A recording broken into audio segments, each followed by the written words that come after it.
Thank you for tuning in to this special episode of the podcast tonight. We are talking about SAS Red Notice.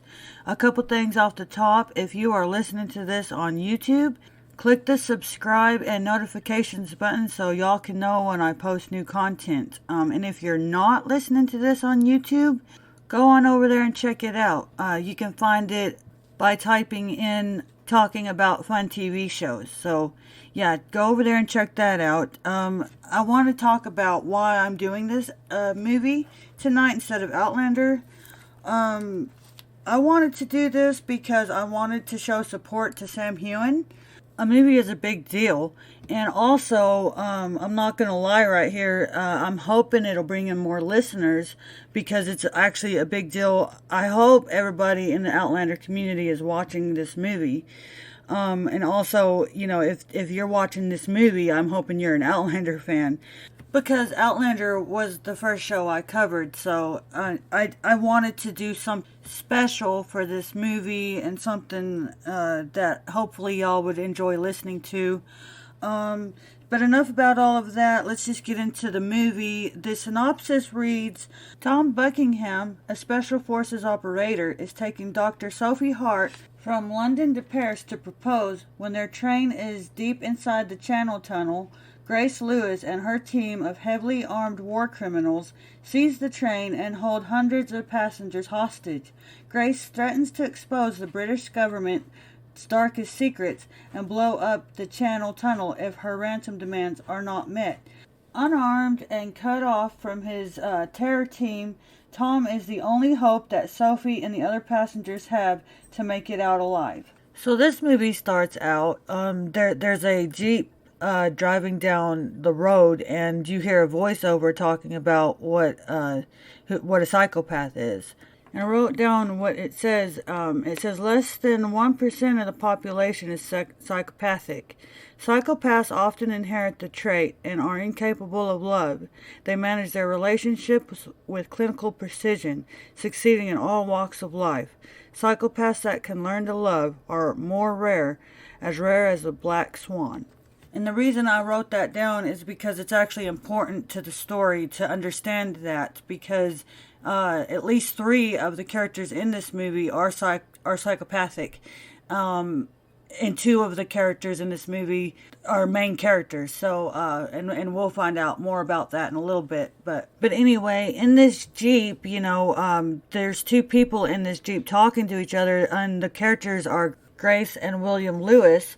And they're talking about she's telling him that he needs to name a successor. And she tells him that naming a successor doesn't necessarily mean that you're weak. And then he points out that she's always had more ambition than her brother has.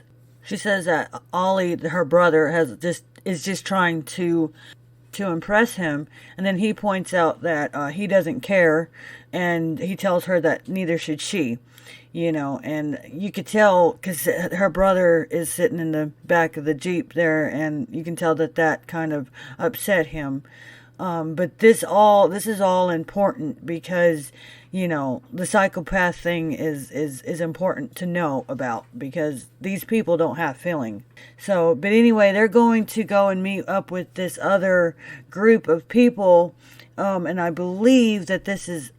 I tried so hard to figure out where this character, Andy Serkis's character, what group or where did he belong. The thing that I can say for sure is he was bad. And I'm getting a little ahead of myself. I'm going to make a confession right now. With this movie, it took me a couple of watches to get. I am not big on politics. I am, you know, and a lot of this stuff flew right over my head, especially during the first watch. But it was still a good movie nonetheless, because, you know, I love the action sequences and all of that. But anyway, I'm going to get back into the movie here. They're going to meet Andy Serkis's character, and he wants them to do a job for him. He works for the government, and the government is wanting them to take care of this village that they're going to because they're trying to build a pipeline, and this village is right in the way, and they've tried to pay these people off. They've tried to do everything to get these people to leave, but these people won't leave. And so now this is the government's way of coming in and, taking care of a problem. I don't know if this kind of stuff really happens. But this is the way it's going down in this movie. I mean, for story's sake, anyway. And the character that Andy Serkis is playing, his name is George Clements. So I need to get these names instead of saying like Andy Serkis doing this, and this. It's hard to look at him, guys. Let me tell you. If y'all have listened to my Falcon and the Winter Soldier episode, I talked about being a huge Lord of the Rings fan. I'm going to say right here, I mean, I hope people know, but I mean, if you don't, there are people that don't. Andy Serkis played Gollum in the Lord of the Rings. So, and I know he's played in other things, and he's a great actor. He's a great actor. But because I am such a huge Lord of the Rings fan, I'm always going to associate him with Lord of the Rings. That's just the way it's going to be.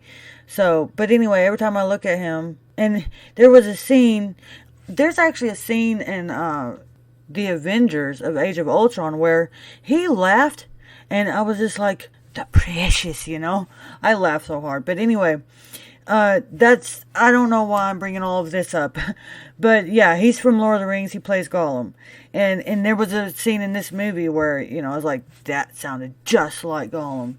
But anyway, let's get back to the movie. Enough about Andy Serkis. He's a great actor. I best know him from Lord of the Rings. Let's leave it at that. Anyway, back to the movie. They're going to meet him, and this Black Swan group is going to take care of the problem that the government's having with this village. What they do, though, is they go and they do the job, but they leave witnesses. They leave the men, they kill all the men, but they leave the women and children. And the government didn't want them to leave any witnesses. And you can obviously see, I think, from what I could tell, is that Grace, she probably has a soft spot for children, and because you see that later on in on the train. This is just what I think, but I could be completely wrong.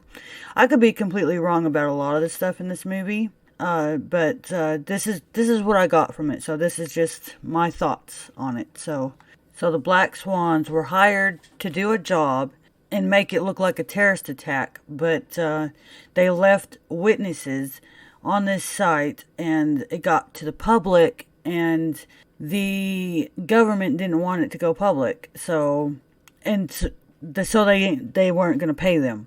But Grace's face gets captured by this little girl filming the whole thing. And so her face is all over the news and all over the place. And so that's why the SAS had to get involved, because, they had to go and hunt this terrorist group. But they needed the SAS to go and take care of the problem. So now you've got one group of people that have done something that the government has hired them to do, and they didn't do it right. So now you've got another government group coming in to take care of this group. So they go and no, I'm getting ahead of myself. The next scene we see after the swans, the Black Swans, take care of that village. Well, the next scene we see is Sam Heughan's character, Tom, riding on a motorcycle to his castle, because I think he's fairly rich, or he's inherited, a good, I'm not really sure.